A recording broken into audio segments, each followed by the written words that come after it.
Allô tout le monde, aujourd'hui on va parler des différentes façons de calculer le pourcentage d'un nombre. Il y a plusieurs techniques qui en principe te donnent exactement le même résultat. Dépendamment de ce que tu es en train de faire comme travail, peut-être qu'on va utiliser une technique plutôt que l'autre, mais les trois sont à savoir, les trois sont à connaître et tu dois être à l'aise avec les trois. Donc, on y va. Ce que je te demande de faire, tu vas séparer une nouvelle page dans ton cahier spirale. La question, c'est calcule 12 de 25. Et là, on sépare notre page en trois. Il y aura la méthode multiplication de fractions, ce qu'on est en train de travailler en classe. Méthode du produit des moyens égal au produit des extrêmes qu'on a déjà vu au début du chapitre. Et la méthode des nombres décimaux, celle-là, je ne la ferai pas avec toi aujourd'hui, c'est celle qu'on va apprendre dans le prochain chapitre. Donc, je te demande de mettre la vidéo à pause, de préparer ton cahier, puis ensuite, on va faire le travail ensemble.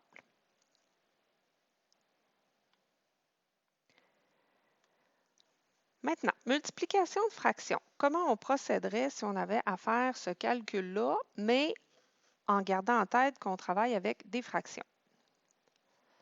Donc, j'ai 12 Donc, 12 fois 12 de 25. On a déjà parlé de ça. Donc, le 12 on peut l'écrire sur 100. C'est une fraction. Le symbole pourcentage peut être remplacé par sur 100 ou par divisé par 100. Le mot de, quand il est suivi d'un nombre, tu te souviens que ça peut être remplacé par l'opération multiplication. Du, des, de la, de. C'est tous des mots. Quand ils sont suivis d'un nombre, on peut les remplacer par un fois. Et j'écris le 25. Et là, si tu te souviens, quand il n'y a pas de dénominateur, mon 25, il n'y a pas de dénominateur, dans ce temps-là, je peux mettre sur 1.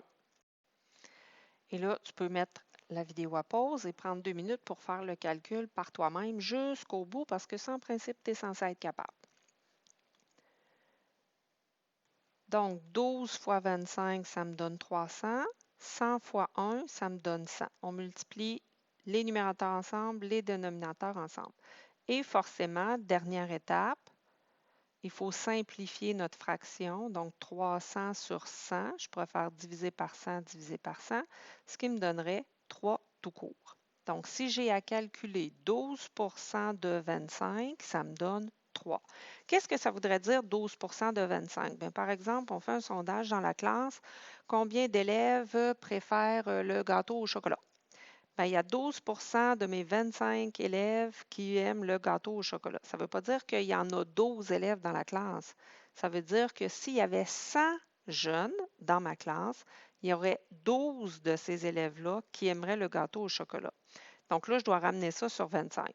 Donc, si la classe est de 25 élèves, ça veut donc dire que j'aurai 3 jeunes qui aiment le gâteau au chocolat.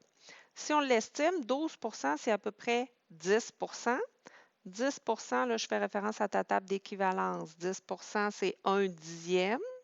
Si tu as calculé le 1 dixième de quelque chose, tu divises par 10. Donc, ça ferait 2,5. C'est à peu près 3. On est correct avec ça.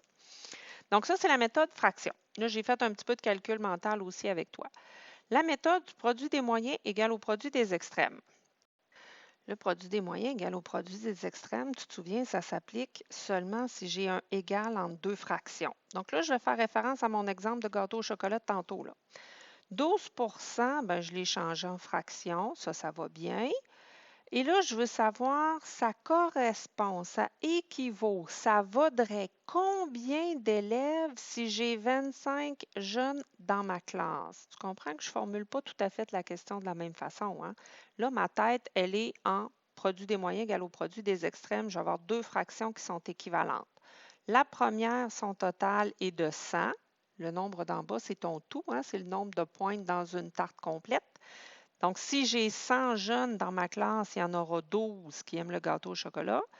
Tandis que si j'ai 25 jeunes dans ma classe, je me questionne à savoir combien il y en a qui aimeraient le gâteau au chocolat. Cette méthode-là, tu vas l'utiliser, tu vas la revoir passer souvent dans les rapports et les taux en secondaire 2. Donc, technique du produit des moyens égale au produit des extrêmes, je peux la faire parce qu'il y a un égal entre mes deux fractions. Je veux que ces quantités-là soient équivalentes. Là, je la refais rapidement. Tu peux mettre déjà la vidéo à pause, la faire par toi-même pour te pratiquer, pour réviser. Donc, première étape, j'ai fait quelque chose qu'il ne fallait pas. Première chose, une fois que tu as ta proportion, c'est de la réécrire toute sur une même ligne. Donc, je multiplie les extrêmes, 12 fois 25. C'est censé être égal à 100 fois point d'interrogation, ce que je cherche. Donc, j'ai fait aucun calcul, j'ai juste déplacé les morceaux. Deuxième ligne, je fais les calculs quand c'est possible. 12 fois 25, je sais que ça fait 300. Tandis qu'à droite, ben, il n'y a rien vraiment à calculer. Les petits divisés par 100, ils viennent d'où? Ben, mon objectif, c'est d'avoir juste point d'interrogation. Je voudrais me débarrasser du fois 100. Pour se débarrasser du fois 100, il faut que je fasse le contraire. Divisé par 100, divisé par 100. Ça, c'est une technique que tu vas voir en algèbre l'année prochaine. Donc, je refais les calculs du côté gauche. 300 divisé par 100, ça fait 3. Tandis qu'à droite, ben, j'ai un fois 100 puis un divisé par 100, ils vont s'annuler. Et il va me rester seulement point d'interrogation. Tu vois que peu importe la démarche que j'utilise, je retrouve la même réponse. Donc, peu importe que tu prennes la méthode des fractions, multiplication de fractions, ou produit des moyens égal au produit des extrêmes, ça te donne exactement la même chose. La troisième méthode, qui est d'utiliser des nombres décimaux, celle-là, je fais juste la partir. Je ne la calculerai pas au complet parce qu'on va la revoir dans le prochain chapitre.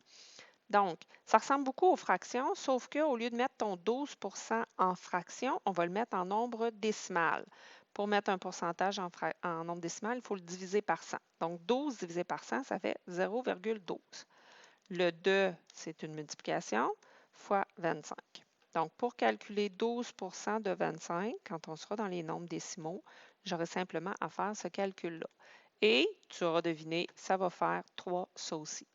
Donc, tu as les trois méthodes pour faire le même calcul. Maintenant, ce que je te demande de pratiquer dans le cours d'aujourd'hui, c'est de réutiliser le produit des moyens égal au produit des extrêmes parce que c'est vraiment là où vous accrochez rendu en secondaire 2. Donc, on va bien la travailler, on va bien se pratiquer pour être plus à l'aise en secondaire 2. Fait que là-dessus, je te souhaite un très bon travail.